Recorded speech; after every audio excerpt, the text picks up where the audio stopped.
Hi guys everyone, আমরা এখন আসছি কোথায়? রূপনগর।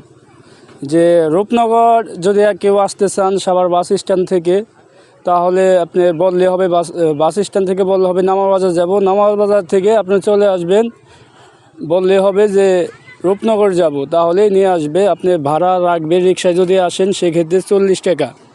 এখন রূপনগর আসছি সরিষা ফুল না দেখালেই তো নয়, যে কারণে রূপনগরটা আসলে বিখ্যাত। সরিষার ফুল আসলে তেমন কিছু নাই, এই চারপাশটা দেখেন যে সরিষার ফুলে ঘেরা, এর কারণে রূপনগরে এত নাম ডাক বা একটা সুন্দর প্রকৃতি আছে।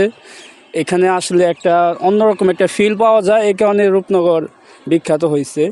এবং এমনি যে রূপনগরে অনেক কিছু আছে তা না, এখানে আসলে একটা প্রকৃতির ভালোবাসায় আপনি মুক্ত হয়ে যাবেন। সরিষার ফুল বিশাল সমাহার, যা দেখলে আপনার প্রতিটি অন্তর শীতল করে তুলবে।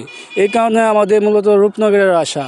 তাই সবাই এই ভিডিওটি অধিক পরিমাণে শেয়ার করবেন। আর যারা আসবেন অবশ্য থেকে বললে হবে যে রূপনগর যাব। এই যে চারপাশে টংগুলো, আগের যে জিনিসপত্রগুলো, এটি দেখলে মনটা কি শান্তি পায়। এই কারণে রূপনগরে আসা এবং প্রকৃতি সব কিছু নিয়ে ভালো লাগে।